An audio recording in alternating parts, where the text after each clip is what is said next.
this is maram, huh? That is ground. So far. We have noted 107 bags of the GPC, and the GPC is part of the fertilizer under question. So they have been put aside, not to be sold to the public.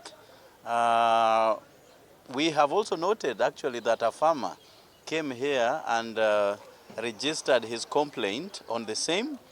As in line with the policy directive now, that farmer ought to have been compensated his 6 bags because that is the policy. But we ask ourselves, why compensate? That is like admission of culpability by the government. When investigations are still being carried out, the government is telling us that those who bought the fake one should be compensated. And we ask, where is money for compensation coming from? And number 2, do you compensate a bag or you compensate the whole chain? Because farming starts from plowing the land, planting, weeding, and all those. So at what level are you going to compensate? Taking into consideration that time is also a factor of production. It's a fully devolved function. If agriculture succeeds, the counties succeed.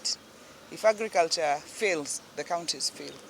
And as has been alluded by the committee, it is very, very shocking to see the amount of fertilizer that has been brought to Homabay in comparison to other counties.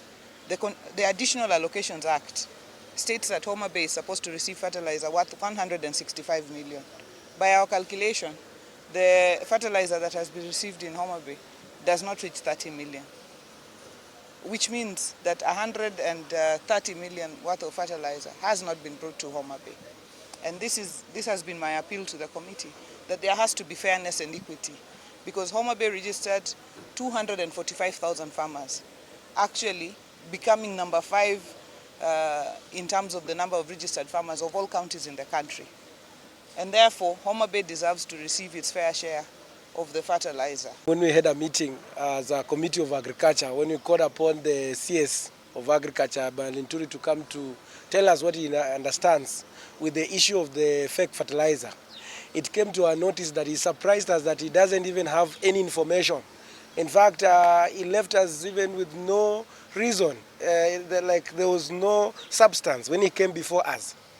And that is why now we took an action to walk all around to find out, to get our findings out. And we want to tell the Kenyans, more so to the farmers, that we are going to call, even before he goes for the impeachment, he must also again appear before the committee and tell us, because when we left him, when he came to the meeting last time, he told us that he didn't have the information.